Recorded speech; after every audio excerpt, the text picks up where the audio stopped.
ายดีเด้อพ่อแม่พี่น้องประสุขทุกคนเด้อมาพบพ่อกับน้องลาตรีพี่น้องพบพ่อตอนนี้กะเป็นตอนเดึกแล้วพี่น้องตอนกลางค่ำกลางคืนเนาะเปิดภาพมากะอยู่เตาไฟพี่น้องวันนี้สิใส่ซึ่งเขาสิห้องว่าซึ่งพี่น้องเอิ้นอันแนวหนึ่งพี่น้องหนึ่งป้าหนึ่งพักนี่แหละส่วนลายมีแต่เห็นน้องลาตรีหนึ่งใส่หัวพี่น้องหนึ่งหน่อไม้หรือว่าอันหนึ่งอย่างต่างๆนะแต่ว่าอันนี้เฮาก็สิมาใส่ลองเบิ่งก็คือเพิ่นแนะนำเฮาเลยพี่น้องก็ใส่ได้หลายเนาะป้าพี่น้องหามาน่ะ1กระตากับถุงยาง1กับบ่เต็มดอกแต่ว่าเฮาสอบมีหยังหลายๆอย่างเนาะเผื่อมากก็ได้บ่หลายพี่น้องมื้อนี้ลองสูตรใหม่เนาะพี่น้องก็ซื้อถุงมาแล้วหยุดเฮ็ดต้นเติบแล้วก็ถุงกันร้อนเฮาเบิดเนาะเดี๋ยวเฮาซื้อมาเอาแบบใหญ่กว่าเก่าค่ะนะลองเฮ็ดตัวนี้กับยางกระติวพี่น้องที่เขาสิมัดเนาะใส่เสื้อเขามัดกระติประมาณนี้แหละมื้อนี้เขากะนั่งเผาพี่น้องหลังจากที่พากันปอกแล้วเนาะซอยกันปอกไอ้เจงเพิ่นไปอาบน้ำเลยเดี๋ยวเป็นมาเก็บกันเดี๋ยวสิขายก่อนเขาใส่แบบหนึ่งเอาเลยพี่น้องมื้อนี้ติดตัวใส่ก่อนใส่อันนี้อันนั้นขีดใส่ก็คือสิได้พี่น้องไปหาเบิ่งเพราะว่าบ่เห็นแค่ไปใส่ปกติเขาสิบ่ค่อยใส่นี่ก็ขีดได้ยังไปนี่จ้ะงามเลยพี่น้องเลี้ยงไว้ใหม่ได้เด็กเขาขีดใส่ถุงนี่แหละแล้วก็หมักเลยแต่พี่น้องเพราะว่าอันนี้บ่มีน้ำได้เท่าหนึ่งเอาเนาะสิลองเห็ดเบิ่งพี่น้องหน่อไม้ไผ่เกี่ยงล้วนๆเลยเอากระสิมาใส่ถุงยางเนาะเดี๋ยวจะมาดูแทนเบิ่งแกะถุงมันก่อนร้ายเต๋อพี่น้องก็เห็ดได้อยู่ด้วยเพราะว่าถุงหนึ่งนะเขาซ่อนซองเด็กจ้ะใส่ได้ด้วยอยู่จะมีเวลาไปหาแล้วพี่น้องหาบางเถื่อก็ได้ขายเนี่ยบางทีก็แบ่งขายแบ่งกินเรื่องบริเหตุ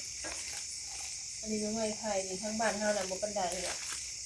คือน้ำไม่ไหลตัวละเป็นสีน้ำไม่ไหลเนาะที่เขาหาขายเนี่ยเดี๋ยวสิมาให้เบิ่งก่อนว่าสีมันจะงามสันใดอายทวนพี่น้องไอ้เฮาก็ได้เอาตังมานั่งแล้วก็เอาสาดมาปูเนาะเดี๋ยวสิมาให้เบิ่งสีสันว่าสิเป็นแนวใดโอ้ติโตก็ได้หลายเติบอยู่เลยพี่น้องติโตคักเลยโอ้สีสันพี่น้องงามเรืองห่วยเลยสูตรนี่คือถือว่าสุดยอดเลยพี่น้องเฮาเห็ดใส่ถุงยังบ่เรืองสำนีเนาะอันนี้เรืองงามแฮงคักคิดว่าสิล้นพี่น้องบัดเห็ดไปเห็ดมาพันว่าเผื่อสอมเผื่อยังแล้วนั่นมีแต่ซ้ำนี้อยู่ลุ่มนะสิน้อยใหญ่เนาะอันนี้ตัวน้อยนะไว้เทิงเพราะว่าตัวใดใหญ่เขาก็ไว้ลุ่มให้มันสุกให้มันเหลืองงามสีสันพอดีเขาก็สิคีบใส่ถุงพี่น้องโดยที่บ่ได้อันเอามือต้องเนาะถ้ามันถือมือเขาจับมันก็สิอยู่ได้บ่ดนมันอยากเน่านะพี่น้องลองเห็ดเบิ่งส่วนร้ายชิ้นหนึ่งในถุงยางแต่เห็ดแบบนี้นะก็สะดวกสบายแล้วก็ไวพร้อมเขาใส่สั้นเดียวหัวน้ำใหม่เขาบ่มีบ่หลายเด้งามค่ะ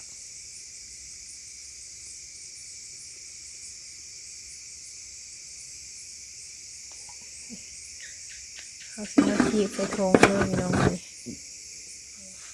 สบายดีเด้อพี่น้องเด้อลองก่อนถ้าสิบ่ขัดคือเนี่ยขีดเลยเนี่ยขีดบ่เห็นพี่น้องมื้อนี้ค่ะถุงใหญ่กว่าเก่าเนี่ยเอาไปไหนเพราะมันเป็นงานไม่ได้เอาใส่ถ้าจะได้หน่อยยาวอ่ะทงหน่อยผัดโบบนหลุมวิดไฟนี่เขาใส่แบบนี้เลยถุงหน่อยเต็มเล่นเล็กมันก็พอแล้วกันเลยเป็นแปะเอ้างามเนาะอันใหญ่แล้วเป็นงามเลยชุ่มมือเป็นแปะนี่นะเนาะอันนี้เนี่ยบริมีหน้ามีน้องมิตรเฮาอันเอาออกแบบนี้ก็ได้แล้ว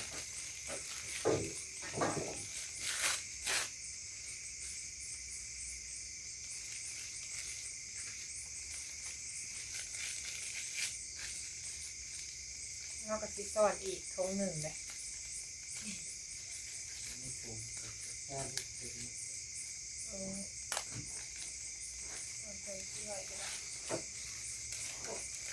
ทงใหญ่แล้วก็หนอดต่ำมันก็ติดประมาณนี้นะเนาะเดี๋ยวเรามาซ่อนอีกแม่นตรงจะหันก็ได้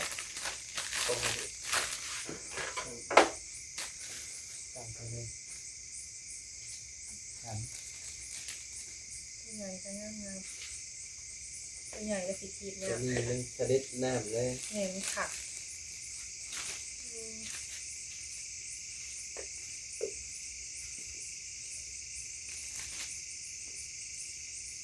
อ่อนงามดีแบบนี้แบบนี้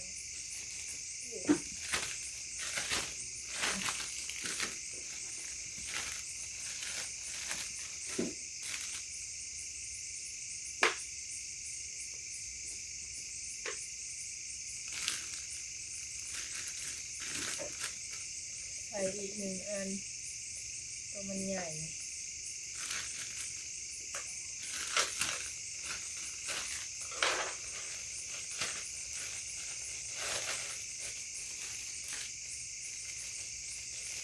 นี่มันจะได้ประมาณนี้แหละประมาณได้เลย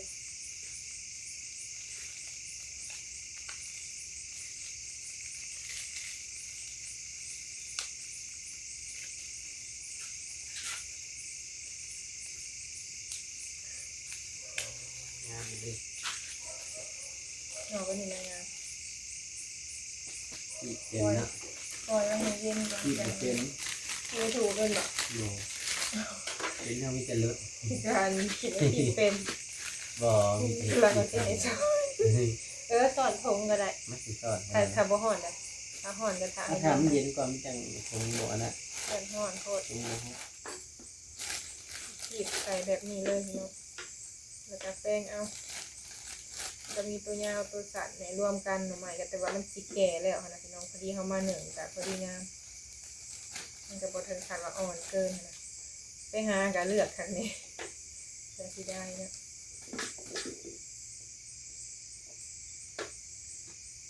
มันโบราณพี่น้องก็เลยขีดคนเดียวคนขีดบ่เป็นคนว่าขีดไม่ถูกบ่เป็น เป็นเรื่องรุด แต่คำว่าบ่เป็นนี่ เลือดอีกค้าอะไรอย่างนี้กันนี่ละ อืม เราไปเวทไปเรียน จะเห็ดยังนะ ตอนใช้ไทย เออ ลองมือ ซอยไข่ขาดบ่ นี่ เพิ่มใส่ลายมันบ่อยากงามจะเลยเห็ดแต่พอดียัง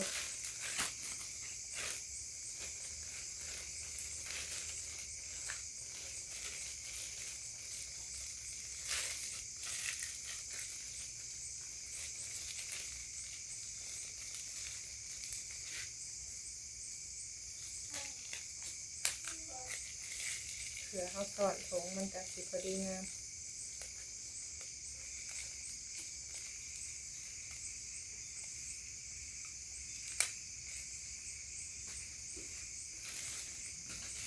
นี่มันจะเสียงกบเสียงเขียดแล้วตอนเด็กๆถ้าเกิดจะทงลงกัน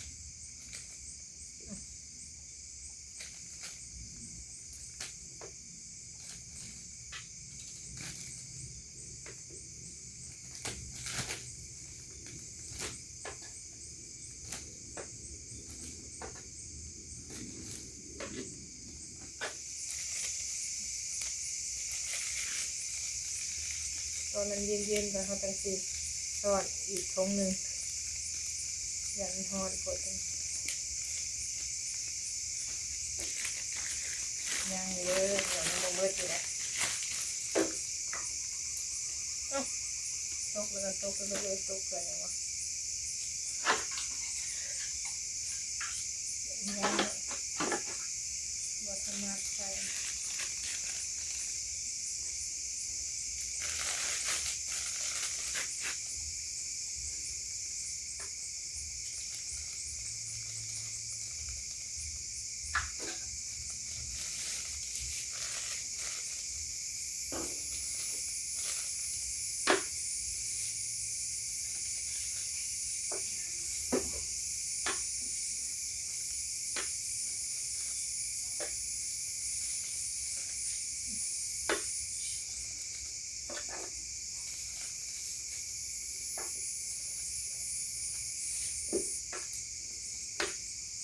เราต่ำเนี่ยเขาก็เลยใส่มือห้องเลยมันจะงามหนังเผากะเกือบชั่วโมงหนึ่งรวมกับบริต้นปันไดตัวนี้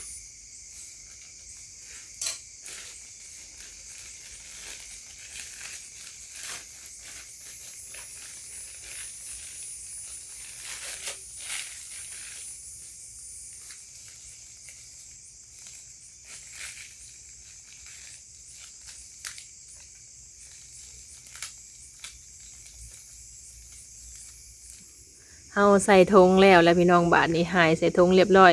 ได้บ่หลายปานใดพี่น้องแป๊บเดียวเนาะว่าวิธีนี้ก็ถือว่าไวเด้อพี่น้องพวกเพิ่นใส่เด้ งามยังแต่บ้องมัน แม่น บ่ได้เอา รวมเบิดหนาได้อัน7ถุงพี่น้องรวมเบิดเด้ประมาณนี้เลยนี่ มันเอามาต้ม 1 2 3 4 มัน 5 ยับ 6 ขึ้นจากตัวเก่า หก เนาะ เจ็ดแม่นเอายับขึ้นแล้วก็จะพับมันจะมีวางอันหอยเสือกพับลงคือตัวเก่าแหละแต่ให้สูงๆมันจะงาม กินเองแต่ก็อยากให้งามพี่น้อง อาบน้ำแล้วก็จังพากันมาเฮ็ดต่อ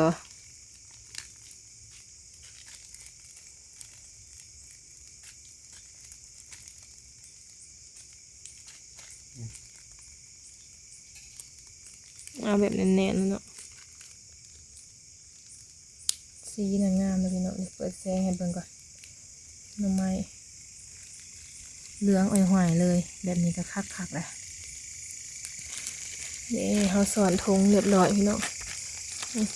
ดูเอายางมาลงแบบนี้เลยก็ได้งามเลยนี่เขาเลือกเอาแต่แบบเป็นหน่อแบบนี้เลยพี่น้องเด็กเขาเห็ดนะถ้าเขารวมทั้งบ้องแล้วก็สีบกคักปันใดมีแต่หน่อล้วนนี่เวลาเขาแกงพี่น้องหนาแรงกับซองทงนี่ก็โอ้ยพอแห้งเลยเผื่อเครื่องแกงเนาะทงนี่ลายกว่าหมู ทงหน่อยทงลายก็ได้หน่อใหญ่เขาก็ใส่หน่อยผลงานเฮามื้อนี้ได้ยินแต่เสียงนกเสียงแมงไม้พี่น้องก็อยู่ทางหน้าเฮือน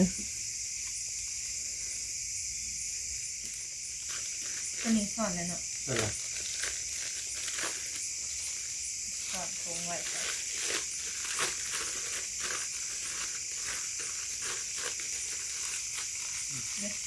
ทงใหญ่นี่มันก็สิค่ะ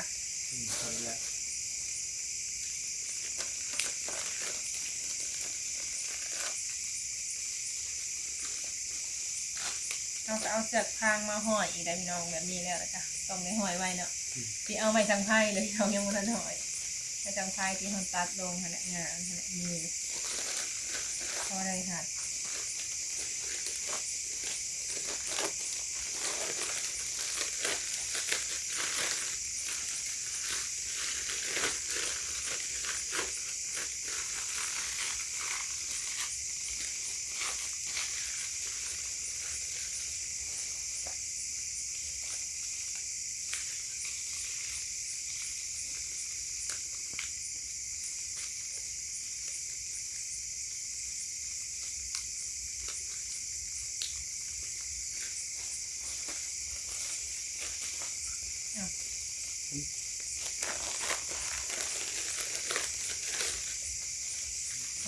ต้องได้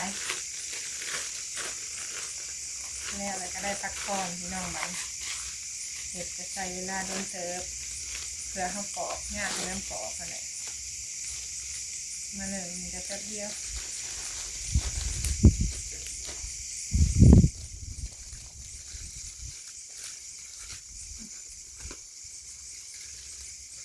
งามแล้วน้องงามท้องนี่ก็ไว้ใส่อีก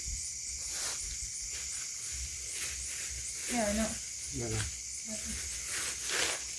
ในเก็บทงเนาะหน่อไม้ร้ายเต๋อบอกมันก็มีแต่ทงเดียวเนาะไว้ต้มกินบริหนึ่งใส่กันบริรวมเอาแต่หน่อสดๆเลยเรียบร้อยเลยพี่น้องมื้อนี้มาถ่ายบรรยากาศกลางคืนพี่น้องนั่งเผาหน่อไม้แล้วก็มาให้เขาทงแล้วก็มัดแป๊บเดียวเนาะมื้อนี้บ่ได้เลยจำนี่ก็มาปอกอะไรพี่น้องก็สิใส่เวลาโดนเผื่อสอบเผื่อเนี้ยอยากให้มันงาม ครับเป็นว่าผงบักใหญ่ครับ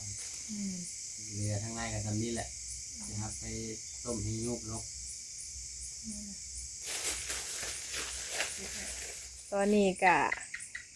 อัดทงไว้เรียบร้อยแล้วพี่น้องเก็บไว้แล้วเขาก็ซ่อน2พี่น้อง1กับป้าพี่น้องตอนนี้ก็จนดึกเลย นี่แต่ว่าเฮาก็สิขอตัวไปพักผ่อนก่อนพี่น้องค่ะสิถ่ายบรรยากาศให้เบิ่งตอนเช้าอีกเนาะเฮาสิขัวจิรอนี่แหละพี่น้องตอนเช้านะได้จิรอ30 โตยังบ่ทันเฮ็ดกินสิไว้เฮ็ดตอนเช้าว่ะยามกลางคืนพี่น้องตอนนี้ก็สิได้ยินแต่เสียงแมงไหม้พี่น้องอยู่ใกล้ป่าเนาะบรรยากาศใกล้ป่าอย่างเฮาก็ฝนหยุดตก 2-3 มื้อแล้วพี่น้องใครแน่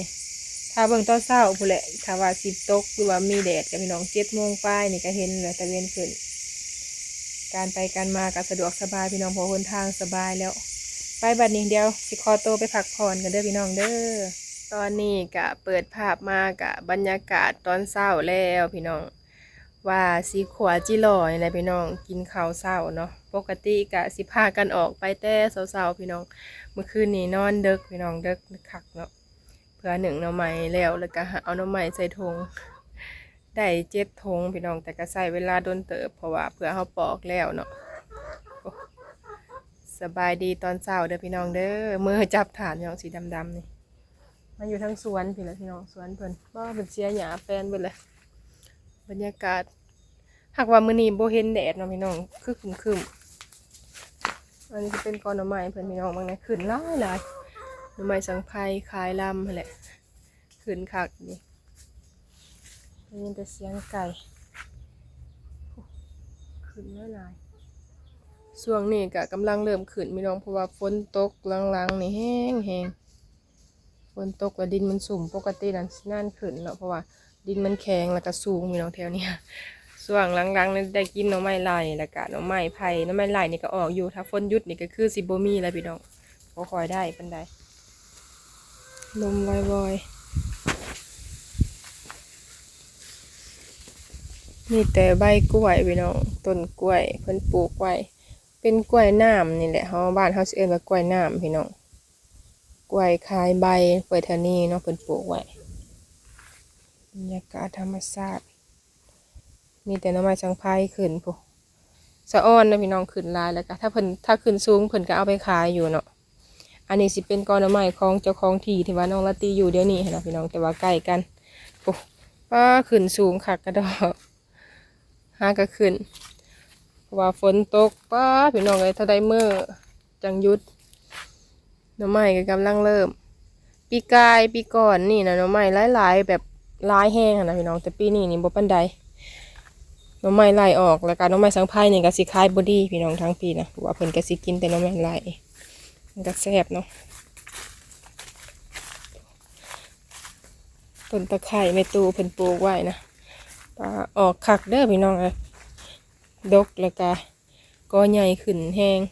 เพิ่นปลูกไว้พอได้ใส่เวลาเฮาอยากเด็ดอย่างยังกะถ้าว่าปลูกทางในนะพอดีมันอยู่กับหัวพี่น้องมันมีแนวดึงกันเลยเฮามาปลูกอยู่ที่แล้วก็ทางในหัวก็มีอยู่อันนี้ก็ค่ะพอได้กินในเฮือนเครื่องหอมนี่เฮาก็บ่ได้ซื้อแล้วพี่น้องเด็ดเอาในเฮือนนี่ก็ซ้ำสิกินแล้วหัวจึงไข่ต้นข่าต้นขี้หมิ่นก็มีพี่น้องเพิ่นปลูกไว้บางหงก็2 ต้นนี่ก็พอได้กินหลายแล้วพามาหับชมบรรยากาศตอนเช้าเลยพี่น้องอยู่เฮือน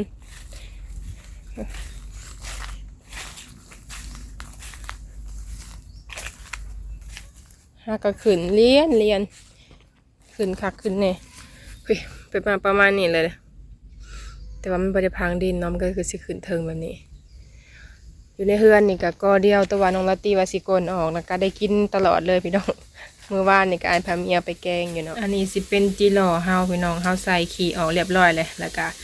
ตัดตะไคร้ใส่ให้หอมเนาะเฮาสิเอาไปขั่วบัดนี้ได้30 โตพี่น้องว่ากำลังเริ่มเป็นเนาะเด้ตัวใหญ่เด้ตัวผู้ใหญ่เติบเขาก็เอาขี้ยังออกยำไข่นี่ป้าสอน2บุได้พี่น้องคักอะไรนี่เขาสิไปขั่วเลยบัดนี้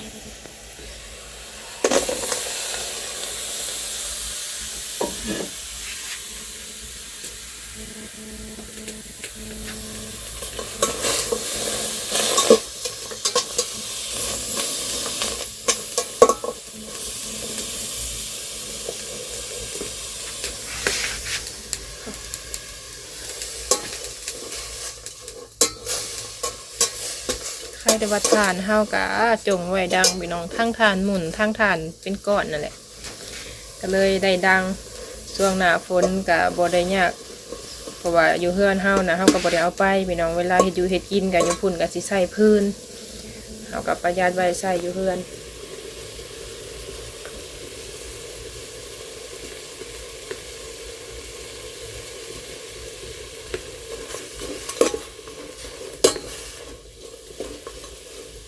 ใส่ผงนัวลงไป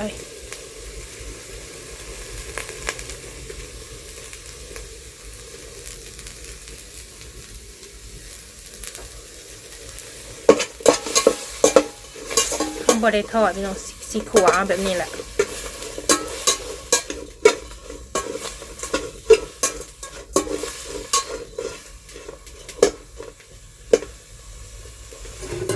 สุกเลยพี่น้องบัดนี้เราสิมาตากก่อน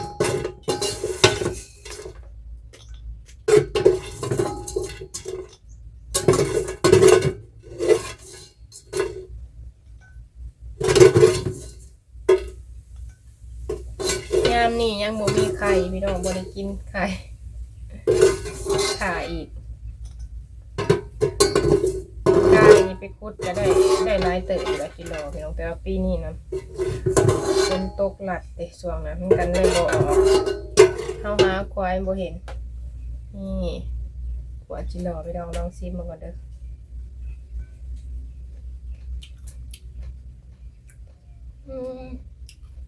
แซ่บบ่ยิงใครหัวจิโร่กันแล้วพี่น้องเข้ามาเฮ็ดกินต่อสิทอดขาไก่พี่น้องยังเหลืออยู่เมื่อคืนนี่ก็ทอดกินหรือก็สิทอดสูเมตู้เพิ่นกินแน่พี่น้องไว้ให้เพิ่นกินตอนสวยเพิ่นแหละแต่เพิ่นสิอยากจนไลฟ์เพิ่นกินแบบกับนมกับหยังพี่น้องตอนเช้านะก็เลยสิทอดไว้ให้เพิ่นกินน้ำมื้อนี้เฮาเฮ็ดกินเดี๋ยวกำลังทอดอยู่หัวจิโร่แล้วพี่น้องไอ้เก่งมาเพิ่นแหละจังสิพากันกินเพราะว่าเพิ่นออกไปเนาะพี่น้องไปเรียกเราก็มาเฮ็ดกินถ่าตอนเช้าตื่นมาแล้วก็ไปแล้วพี่น้องทอดก่อนทอดกรอบๆอันนี้เห็ดลายเถื่ออะไรพี่น้อง2-3 เถื่อเลยซื้อมาเถื่อหนึ่งกำลังเอาลงกินนี่แหละพี่น้องทอดไก่ชิ้นหน่อยกระซุกแหละมาดู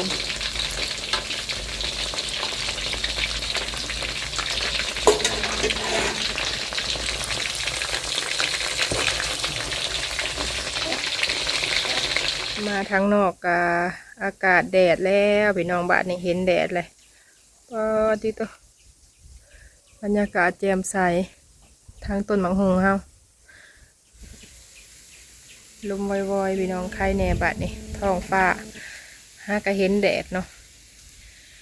เอาพี่น้องจังได้มิตรว่าคลิปนี้สิขอจบคลิปก่อนเด้อพี่น้องเด้อถ้าพบพ่อคลิปหน้าพี่น้องมาถ่ายบรรยากาศให้เบิ่งยามเช้าเนาะแล้วก็ตอนกลางคืนพี่น้องก็พากันหนังหมัดหน่อไม้เนาะกินข้าวพุ่นแหละพี่น้องแบบสวยๆพุ่นแหละเฮาก็สิไปเวียกทางใหม่โดยเอาคลิปนี้ลาไปก่อนพี่น้องขอกล่าวคำว่าสบายดี